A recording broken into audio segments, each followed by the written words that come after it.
அஸ்ஸலாமு அலைக்கும் வரஹமத்துல்லாஹி வபரகாத்துஹு. அன்புக்கினிய சகோதர சகோதரிகளே, உங்கள் அனைவரின் மீதும் ஏக இறைவனுடைய சாந்தியும் சமாதானமும் என்றென்றும் நிலவ பிரார்த்திப்பதோடு நான் சங்கை அப்துல் அஜீஸ்.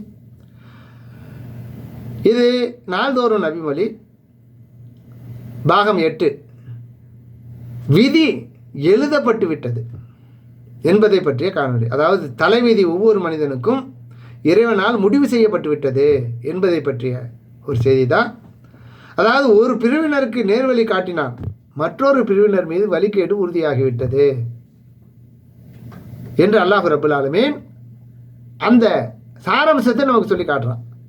அது எப்படி? சிலருக்கு அவன் நேர்வழி காட்டினான், மற்றும் சிலர் மீது வழிகேடு உறுதியாகிவிட்டது.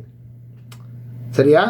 அவனால் படைக்கப்பட்ட மனிதர்கள் அவர்கள் அல்லாஹுவை அன்றி சைத்தான்களை உற்ற நண்பர்களாக்கி கொண்டனர். தங்கள் நேர்வழி நடப்போர் எனவும் எண்ணிக்கொள்கிறார்கள். நாங்கள் தான் நேர்வழியில் இருக்கிறோம் அப்படின்னு சொல்லி அவங்க இருக்கக்கூடிய வழி தவறான வழி. அதுக்கு காரணம் என்ன? சைத்தானை நம்பியதனால என்று 7வது அத்தியாயம் 30வது வசனத்தில் அல்லாஹ் சொல்லி காட்டுறான். மேலும் அல்லாஹ் இருளில் படைப்புகளை படைத்தான். நபிகள் நாயகம் ஸல்லல்லாஹு அலைஹி வஸல்லம் அவர்கள் நமக்கு விளக்கி தர்றாங்க. எப்படின்னா, அல்லாஹ் ரப்புல் ஆலமீன் இருளில் படைப்புகளை படைத்தான். இருட்டில் அவர்கள் மீது தன்னுடைய ஒளியை போட்டான். அந்த ஒளி யாருக்கெல்லாம் கிடைத்ததோ அவர்கள் நேர்வழி பெற்றார்கள். அந்த ஒளி யார் யாருக்கெல்லாம் கிடைக்கவில்லையோ அவர்கள் வழி தவறினார்கள்.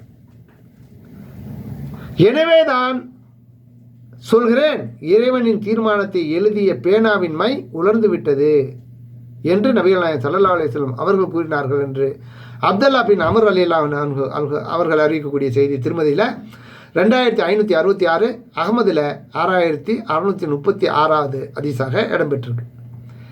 எனவே அல்லாஹ் ரப்பல் ஆலமீன் சிலரை தீர்மானித்து இவெல்லாம் நரகத்துக்கு போகணும், சிலரை தீர்மானித்து இவர்கள்லாம் சொர்க்கத்துக்கு போகணும் அப்படி நினைக்கல. அல்லாஹ் இருட்டில் அல்லாஹ் படைக்கிறான், எல்லாத்தையும் படைச்சு விட்டு தன்னுடைய ஒளியை அள்ளி வீசுகிறான். அது யாருக்கெல்லாம் கிடைச்சதோ அவர்கள் நேர்வழி பெற்றார்கள், யாரெல்லாம் கிடைக்கலையோ அவர்கள் வழி தவறி விட்டார்கள். இதான் அதோடைய அடிப்படை. சரியா? அதனால் அப்படி எழுதப்பட்ட அந்த மை என்ன காய்ந்து விட்டது, உறுதியாகிவிட்டது. இனி அது மாற்றப்பட போவது இல்லை என்பதை அல்லாஹ்வின் தூதர் ஸல்லல்லாஹு அலைஹி வஸல்லம் அவர்கள் இந்த நபிமொழியின் மூலமாக நமக்கு விளக்கி தருகிறார்கள். எனவே இந்த செய்தியை, சாராம்சத்தை விளங்கி சைத்தானுடைய மாகையிலிருந்து நம்ம விடுபட்டு அல்லாஹ் ரசூலுக்கு முழுமையாக கட்டுப்பட்டு நடக்கக்கூடிய மூமின்களாக நம்ம மாற வேண்டும். அதன் மூலம் நாம் வெற்றி பெறலாம்.